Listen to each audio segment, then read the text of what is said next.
Mukunda jewellers తెలంగాణలో మొట్టమొదటి factory outlet మన కొత్తపేటలో ఫిబ్రవరి 14న గొప్ప శుభారంభం.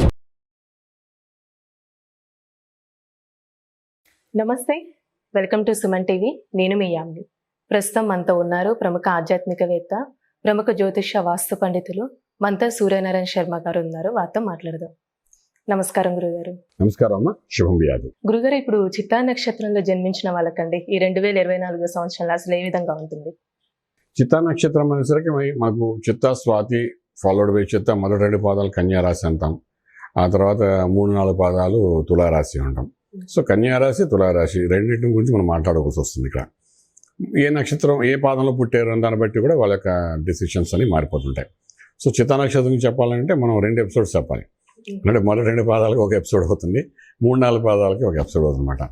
సో ఇక్కడ ఏంటవుతుందంటే చిత్తా నక్షత్రం తీసుకునేటప్పుడు దానికి అధిపతి ఎవరంటే కుజుడు. కుజుడు చాలా ఫోర్స్గా ఉంటాడు. కుజుడు అనగా అగ్నితత్వం గల గ్రహం అన్నమాట. కుజుడు అంటే సుబ్రహ్మణ్య స్వామి అంటాం. కుజగ్రహానికి సంబంధించిన దేవత అంటే స్వామివారు సుబ్రహ్మణ్య స్వామి అంటాం. ఒక్కొక్కసారి కుమారస్వామి అంటాం. ఒక్కొక్కసారి మనకేంటంటే రకరకాలుగా మనం చెప్పుకుంటాం. కుజుడు అంటే వినాయకుడు కూడా కుజుడు యొక్క తత్వం అంటాం. సో ఈ కుజుడు అనేవాడు ఏంటంటే ఈ నక్షత్రాది కుజుడు, ఆ వ్యక్తి ఎప్పుడు కూడా ఆ యొక్క ఫోర్స్లో ఉంటాడు. ఎప్పుడు చిత్తా నక్షత్రం వాడు ఎప్పుడు ఏ ఫోర్స్ అంటే ఏదైనా డైనమిక్గా చేయాలి, సక్సెస్ఫుల్ అవ్వాలనే ఒక తపనతో ఉండేవాళ్ళే. మొట్టమొదటి మనం ఏం మాట్లాడుకుందాం అంటే కన్యారాశిలో ఉన్న చిత్తా నక్షత్రం మొదటి 2 పాదాల గురించి మాట్లాడుకుందాం.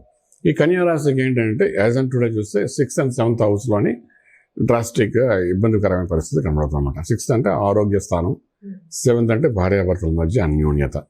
సో ఇక్కడ ఏమవుతుందంటే ఈ చిత్తా నక్షత్రం మీద కన్యారాశిలో మనకు కేతు అనే గ్రహం ఉండడం, సప్తమంలో రాహు అనే గ్రహం ఉండడం, అంటే వైఫ్ అండ్ హస్బెండ్ రిలేషన్స్ దగ్గర అవి 2 ఉండవు. సో ఈ కేతు అన్నాడు ఈ నక్షత్రం దగ్గర ఉన్నాడు కాబట్టి వేవరింగ్ మైండ్ కేతు వచ్చేది.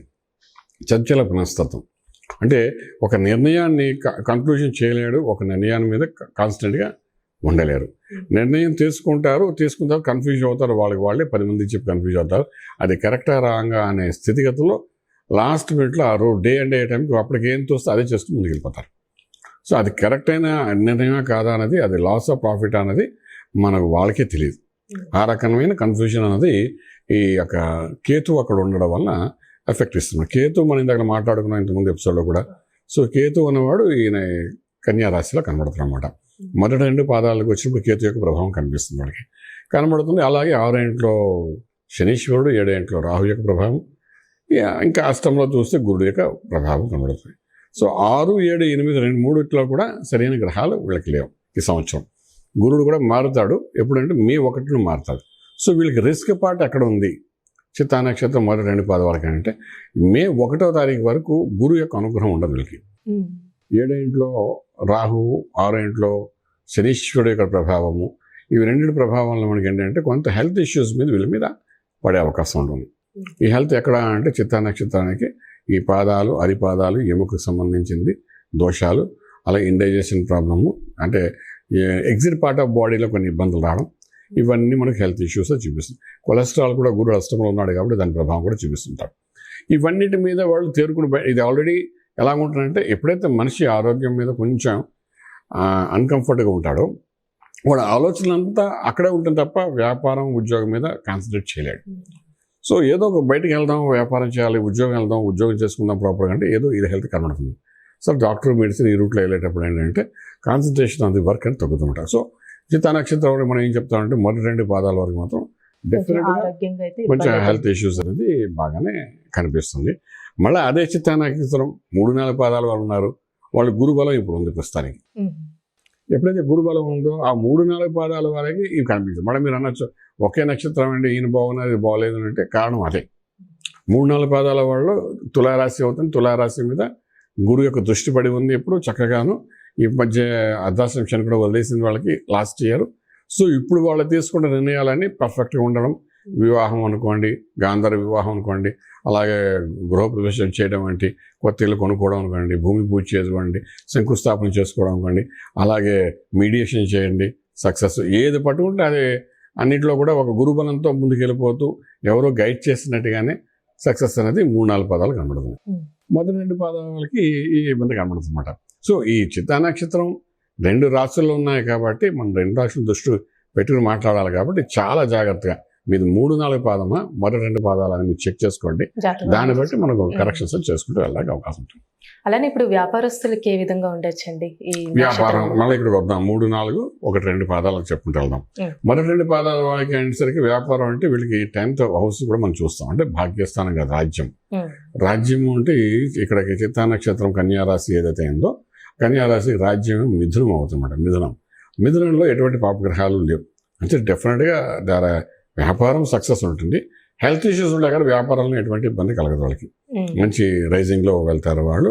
ఏది పెట్టినా అందులో 10% ప్రాఫిట్లోనే జరుగుతుందన్నమాట. అలాగే 3-4 పాదాల వాళ్ళు ఎవరైతే ఉన్నారో వాళ్ళు ఏంటంటే ఆల్రెడీ గురుబలంతో కొత్తగా ఏమైనా అగ్రిమెంట్ చేయాలంటే చేసుకోవచ్చు. అలాగే కొత్తగా ఇనిషియేట్ చేయాలంటే వ్యాపారం ఇనిషియేట్ చేయొచ్చు. ఉమ్, సక్సెస్ బాగా పెరుగుతుంది. అలాగే ఏది మొదలెట్టినా ఏప్రిల్ ఎండింగ్ లోపల మొదలు పెడితే కొత్త వెంచర్స్ వాళ్ళకి మంచి కానీ రిజల్ట్. మంచి లైఫ్ లాంగ్ సరిపడేంత బలం అది వాళ్ళకి ఉండడానికి అవకాశం ఉంటుంది. అలానే ఇప్పుడు ఆర్థికంగా అంటే ఏ విధంగా ఉండొచ్చండి ఈ నక్షత్రంలో జన్మించిన వాళ్ళకి? ఆర్థిక బలం వరకు బాగానే ఉంటుందండి. నేను చెప్పేది ఇప్పుడు ఆరోగ్యం గురించి మనం మాట్లాడుకునేది. ఆరోగ్యమే బలహీనంగా కనిపిస్తుంది. బట్ ఆర్థికంగా మాత్రం ఎటువంటి దోషాలు లేవు వీళ్ళకి. ఉమ్, సో 1-2 పాదాలైనా 3-4 పాదాలైనా ఇవి 4 కూడా 4 పాదాల వరకే బాగుంది. అన్నిటికీ మెయిన్ అంటే కుజుడు నక్షత్రాధిపతి అయ్యాడు. ఈ కుజుడు ఏం చేస్తాడంటే చాలా డైనమిక్ స్టెప్స్ తీసుకుంటాడు. ఉమ్, ఇప్పుడు ఒక మిలిటరీ మన భారతదేశంలో అంటే కుజుడు యొక్క బలమే అంటాం. ఒక రాజకీయ నాయకుడు ఉన్నాడంటే కుజబలంతోనే వాడు ఉన్నాడని చెప్తాం. అలాగే ఒక పోలీస్ ఆఫీసర్ ఉన్నాడంటే మంచి పోస్ట్కి వెళ్ళాడంటే కుజబలంతోనే వెళ్ళని చెప్తాం. ఉమ్, కమిషనర్స్ తీసుకోండి, డీజీపీ తీసుకుని వీళ్ళందరూ కుజుడు యొక్క బలం ఉంటే కానీ ఆ స్థాయికి వెళ్ళరన్నమాట. సో ఈ కుజుడు తత్వం కలిగిన వీళ్ళు ఏంటంటే వ్యాపారం కన్యారాశిలో ఉన్న 1-2 పాదాలు అయితే వ్యాపారం మీద దృష్టి పెడతారు. ఉమ్, తులారాశిలో ఉన్న వాళ్ళు ఏంటంటే వాళ్ళు బ్యాలెన్స్గా అంటే ఆమె పర్ఫెక్ట్ అని చెప్పడానికి 2 పక్కల సమాన మనస్తత్వంతో హ్యాండిల్ చేసుకుంటూ ముందుకు వెళ్ళాలనుకునే తత్వం గలవాడు ఉంటారు. సాధారణంగా వీళ్ళు గవర్నమెంట్ అఫీషియల్స్ అయి ఉంటారు తులారాశిలో ఉండేవాళ్ళు. ఈ అఫీషియల్స్ ఏంటంటే దే ఆల్వేస్ ట్రాన్స్పరెంట్గా వెళ్తారు. అలా వెళ్ళినప్పుడు కూడా ఈ గురుబలం ఎప్పుడైతే మే ఒకటితో తగ్గిపోతుందో వీళ్ళకి కొంత అవమానాలు, చిరాకులు, పరాకులు జరిగే అవకాశం ఉంటుంది. ఆ తర్వాత కన్యారాశిలో ఉన్న 1-2 పాదాల వరకు రైజింగ్ స్టార్ట్ అవుతుందన్నమాట. సో ఇయర్ ఎండింగ్ వరకు కన్యారాశి వరకు మే నుండి బాగుంటుంది. కన్యారాశిలో ఉన్న మొదటి 2 పాదాలకి. ఇప్పుడు మే 1 వరకు మాత్రం తులారాశిలో ఉన్న 3-4 పాదాల వాళ్ళు మాత్రం కొంచెం జాగ్రత్తగా ఏమైనా డిసిషన్ తీసుకోగలిగితే దాన్ని ఇంప్లిమెంట్ చేయడం ప్రయత్నం చేయగలిగితే అది లైఫ్ లాంగ్ సక్సెస్ఫుల్ అవ్వడానికి అవకాశం ఉంటుంది. అలానే అండి ఇప్పుడు ఈ నక్షత్రంలో జన్మించిన వాళ్ళకి రాజకీయ నాయకులకండి అసలు ఏ విధంగా ఉంటుంది ఈ సంవత్సరంలో? రాజకీయ నాయకులు అంటే ఇప్పుడు చూడండి, మనకు రాజకీయ నాయకులు అంటే మన ఆంధ్ర రాష్ట్రం తీసుకుని తెలంగాణ ఆల్రెడీ ఎలక్షన్స్ అయిపోయాయి. ఇంకా మనకు మిగిలింది ఆంధ్ర రాష్ట్రం ఒకటి మిగిలింది. ఆంధ్ర రాష్ట్రంలో మనం తీసుకురాకండి ఈ యొక్క 1-2 పాదాలు ఉండే వాళ్ళకి మే నుండి టేక్ ఆఫ్ బాగుంటున్నాం. కానీ చూస్తే ఈ ఎలక్షన్స్ అంతా గొడవ అంతా మే లోపలే అయిపోతున్నాయి. సో వీళ్ళకి ఏమైంది, ఎలక్షన్స్ అయిన తర్వాత యోగాలు మొదలవుతున్నాయి. అంటే ఎలక్షన్ టైం ఇంకా పెద్ద చెప్పుకోదగ్గ యోగాలు కనిపించట్లేదు. అంచేతంటే మనం చాలా జాగ్రత్తగా ఉండాలి. 1-2 పాదాల వాళ్ళు ఒక పొలిటికల్గా ఎవరైనా ఉంటే వాళ్ళు ఏదైనా సీట్ ఆశించి అందులో ఒక పొజిషన్కి వెళ్ళాలనుకుంటే, అంటే ఒక ఎమ్మెల్యే గానో ఒక మినిస్టర్ వెళ్ళాలంటే మాత్రం ఒక టఫెస్ట్ టైం అని చెప్పచ్చు. అలాగే 3-4 పాదాలు ఉన్నారు. 3-4 పాదాలు అంటే తులారాశి వాళ్ళకి మే 1 వరకు గురు బలం బాగానే ఉంది కాబట్టి వాళ్ళకి ఏంటవుతుందంటే అనుకున్నవి కొంత పాజిటివ్గా రిజల్ట్ వచ్చే అవకాశం ఉంటుందన్నమాట. ఏదైనా దాని గోచారంలో ఉన్న బలం గురించి మనం మాట్లాడుకుంటాం. మళ్ళీ గ్రహచారంలో దశలు బాగుంటే యాడ్ చేసుకోవాలి, దాన్ని బట్టి ముందుకెళ్ళడం జరుగుతుందన్నమాట. అలానే ఈ నక్షత్రంలో జన్మించిన వాళ్ళకంటే ఎలాంటి రత్నం ధరిస్తే మంచిది? కుజుడు ఆధిపత్యం వహిస్తాడు. మా కుజుడు ఆధిపత్యం పగడం పెట్టుకోమని చెప్తాం. పగడాలు కూడా రకరకాల పగడాలు ఉంటాయి. ఒకటి ట్రయాంగిల్ పగడం ఉంటుంది, ఒకటి ఓవల్ షేప్ ఉంటుంది, ఒకటి ఏమో జపాన్ పగడం ఉంటాము, కొన్ని వైట్ పగడాలు ఉంటాయి, కొన్ని ఇప్పుడు నేను పెట్టుకున్నట్టుగా అదేంటంటే మరకత కాకుండా ఇలా వినాయక స్వరూపంలో ఉంది పగడం, ఇలాంటి పగడాలు ఉంటాయి, జపాన్ పగడం ఉంటామన్నమాట. ఇలా రకరకాలుగా ఉంటాయి. ఈ డిపెండ్స్ అపాన్ ఆయన చేసే ప్రొఫెషన్ బట్టి, ఆయన దశలను బట్టి ఈ పగడం అనేది పెరుగుతుందన్నమాట. ఈ పగడం దేని పెట్టుకుంటామంటే బేసిక్గా ఈ చిత్తా నక్షత్రం కన్యారాశి వాళ్ళు కొంచెం పెద్దనైన వాళ్ళే ఉంటారు. అంటే సమన్వయపరుచుకుంటూ వెళ్ళాలనుకుంటారు తప్ప మాట పడడానికి రెడీ అవుతారు. బట్ ఏంటంటే అనవసరంగా ఎవరిని మాట అనే రకంగా ఉండరు వీళ్ళకి ఏంటంటే వీళ్ళు డబ్బు అవతల తినేస్తున్నా మెత్తగానే ఉంటారు. ఆ రకంగా ఉండే రకం కన్యారాశిలో. ఈ పగడం ఏంటంటే అగ్నితత్వం గల గ్రహం కాబట్టి కుజుడికి సంబంధించింది. డెఫినెట్గా ఇది ఒక ఫోర్స్ ఇస్తుంది, ధైర్యంగా అడిగే శక్తి ఇస్తుంది, రావాల్సిన డబ్బులు వాపసు కలెక్ట్ చేసుకునేటట్టు చేస్తుంది, వ్యాపారంలోని మనం ఎక్కడో స్టక్అప్ అయిపోతే అది మళ్ళీ తిరిగి వచ్చేటట్టు చేస్తుంది, కోర్టు వ్యవహారాలను సెటిల్మెంట్ చేస్తుంది, మీకు out of court way settlement చేస్తుంది. అలాగే వైవాహిక జీవనంలో జరిగే ఇబ్బందుల్ని out of court way settlement చేస్తుంది, అనవసరమైన లాసెస్ చూపించకుండా ఆపుతుంది. రకరకాలుగా ఈ పగడం అనేది ఉపయోగపడుతుంది. పగడం అనేది రత్నం కాదు, ఇది ఒక చెట్టు. ఆ చెట్టు నుండి వచ్చిన ఇది మాట పగడం అనేది. సో ఇదేంటంటే జపాన్ పగడం ఏ పగడం మన ఇండియాలో కూడా దొరుకుతాయి అని ఏ పగడం చెట్టు భాగం రూట్స్ వేసుకుని తీస్తారన్నమాట ఇవి. సో ఇవన్నీ అంటే ఇది భూతత్వానికి సంబంధించింది.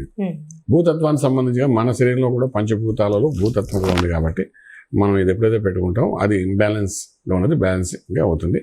సక్సెస్ కాన్ఫిడెంట్ లెవెల్స్ అది పెంచుతుంది, ధైర్యం కూడా ఇస్తుంది, అవుట్ స్టాండింగ్ పేమెంట్స్ వస్తుంది, ఇలా రకరకాల ఉపయోగపడుతుంది. కాబట్టి పగడాన్ని ధారణ చేస్తే వీళ్ళు బాగుంటుంది. అలానే ఇది ఏ వారం ధరిస్తే మంచిదండి, ఏ విధంగా ధరించాలి? మంగళవారం నాడు ఉదయం 6 నుండి 7 మధ్యలో చక్కగా వీటి అభిషేకం చేసి పెట్టుకుంటామండి. లేదంటే శుక్రవారం నాడు పెట్టుకోవాలి. అలాగే ఇది పెట్టుకున్న తర్వాత కూడా మనకు ఒక 4-5 రోజుల వరకు అమ్మవారి యొక్క కుంకుమార్చన ఇలాంటివన్నీ చేసుకుంటూ ఉండాలి. ఎందుకంటే ఈ రత్నం అనేది శరీరానికి కనెక్ట్ అవ్వడానికి కొంత టైం పడుతుంది, ఒక 1 వీక్ టైం పడుతుంది అన్నమాట. ఇలా పెట్టుకోగానే అలా ఫలితం అని ఇచ్చేది ఇది. అంటే బేసిక్ ఇది రత్నం కాదు కదా, ఇది వుడ్, ఒక చెట్టు నుండి వచ్చిన పగడం అన్నమాట ఇది. సో దీని ప్యూర్లీ మనం రత్నం అని అనకూడదు. సో దీనికంటే మన తత్వంతో కలవడానికి ఒక 1 వారం రోజులు పడుతుంది. అంటే దానికి కావాల్సిన సంస్కారాలు చేసుకుంటే 1 వారం 10 రోజులు సెట్ అవుతుంది. ఇంకా అక్కడ నుండి టేక్ ఆఫ్ అవుతుంది. చాలా చక్కగా తెలియజేశారు గురుగారు, ధన్యవాదాలు. శుభం బియా. చూసారు కదండి, చిత్తా నక్షత్రంలో జన్మించిన వాళ్ళకి ఎలాంటి రత్నం అనేది ధరించాలి గురుగారు మనకి తెలియజేశారు కదా. గురుగారిని మీరు సంప్రదించాలనుకుంటే స్క్రీన్ మీద కనిపిస్తున్న నెంబర్కి కాల్ చేసి గురుగారిని అంటే అపాయింట్మెంట్ అనేది తీసుకోవచ్చు. ఇలాంటి మంచి వీడియోస్తో మళ్ళీ మీ ముందుంటాను. ధన్యవాదాలు.